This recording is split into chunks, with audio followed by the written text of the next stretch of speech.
Hello，各位網友、聽眾、前輩們，大家好啊！呢度小弟伍法陣，咁就歡迎再嚟收聽我喺度吹水啦嚇。咁就上集講到呢一個太歲啊，咁咧就分享下啲案例。咁就記得今年嘅大概年中近年末啦，大概8月零到，咁啊有個善信過嚟求助，咁就問點解會發生咗啲咁嘅事，好不順嘅事情。咁我了解過之後啦，咁就撞車嘅，咁啊隻手咧炒親嘅，又甩皮又甩骨嗰種啦。咁我唔係醫生，我唔知佢咩事啦。總之就隻手就瀨嘢啦。咁佢又同我講話，我又冇話咩得罪人啦。咁平時揸車都好小心啦，根本上好多年都唔撞一次。咁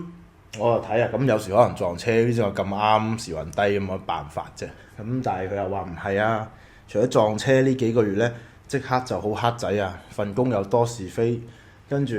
又屋企人又嘈交，然後前排又大病，即係喺嗰個時間線嘅前排又大病。咁我睇啊，咁多嘢一齊，咁啊除非真係好巧合嘅啫，如果唔係都應該事出有因就必有妖嘅。咁啊起壇作法啦，咁啊睇下咩事先，咁就後尾就研究到就係嗰個太歲沖犯嘅問題啦。咁佢就話同我講，師傅唔係喎，有拜太歲㗎噃，咁即係年頭有拜㗎喎。咁我睇一睇都啱嘅，咁所以佢年頭都幾順利。咁有時太過犀利嘅，尤其是佢屬虎，太過犀利嘅，咁係咯，年中或者年尾有啲會反撲㗎嘛，所以就好睇佢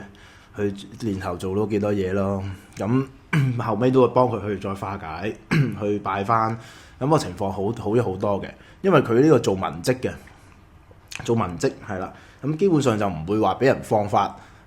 或者惹到啲乜，佢又唔拜其他宗教，又冇話玩佛牌嗰啲咁嘅嘢嘅。咁所以就即係唔係話玩佛牌唔好啊，即係咯，即係佢冇掂好多佢唔識嘅範疇嘅嘢嘅。咁就其實就唔會遇到呢啲問題。咁佢就嗰幾個月就突然之間就好黑仔，啲災禍啊一單接一單。咁呢個就帶出就係太歲佢對你個人生啊，特別係啲星神其實就係照耀住我哋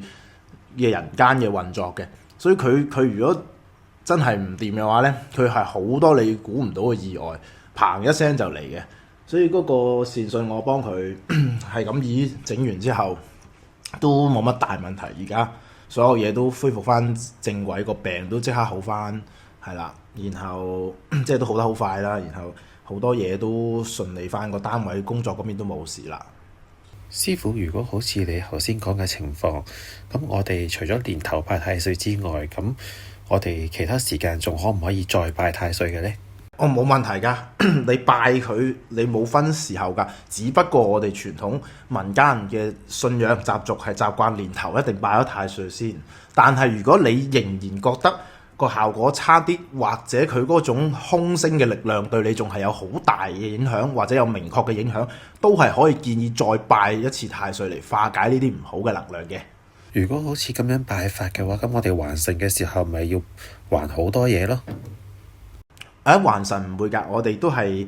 以翻你開始拜太歲嗰陣，或者你喺其他人度拜完揾我還都係可以。我哋都會有翻一定嘅規格、一定嘅紙錢供品謝神嘅一啲禮數啦，咁去請翻我哋相對應有關嘅部門去做呢一件事。所以基本上還太歲就唔需要擔心個費用會好高嘅，其實因為都有一個行價，其實都係不離開呢個行價，所以就唔會話我拜咗好多次太歲，我就要還好多次太歲，其實就可以一次過還晒嘅。咁師傅除咗拜太歲之外啦，仲有啲咩可以防範到？特別係下年啦，赤馬紅羊聽落去咁兇險嘅呢啲太歲嘅煞咧，咁我哋仲有啲咩可以做咧？咁其實就可以注意翻自己屋企嘅風水格局五行嗰啲氣脈先啦，呢個好緊要啊！一命二運三風水嘛，之後再做法教嘅額外助力，其實就可以。我哋除咗拜太歲之外，可以請太歲符嘅，就會有太歲符俾你袋住，咁一年就可以減輕嗰啲唔好嘅嘅太歲俾你嘅能量影響，咁呢個係我都好建議我自己都會做嘅，因為我自己幫自己都會帶呢條符嘅，所以就呢啲係有備無患啊嘛，然後亦都係將嗰個唔好嘅能量係降到最低嘅影響嚇，甚至乎可以化解到，咁就係非常好嘅一個助力嚟嘅。好啦，咁就今集大概呢個講述嘅案例啦，同埋弟子嘅疑問都解答咗啦，咁就希望各位聽眾網友前輩們大吉大昌，白煞潛藏記得點讚、分享、訂閱。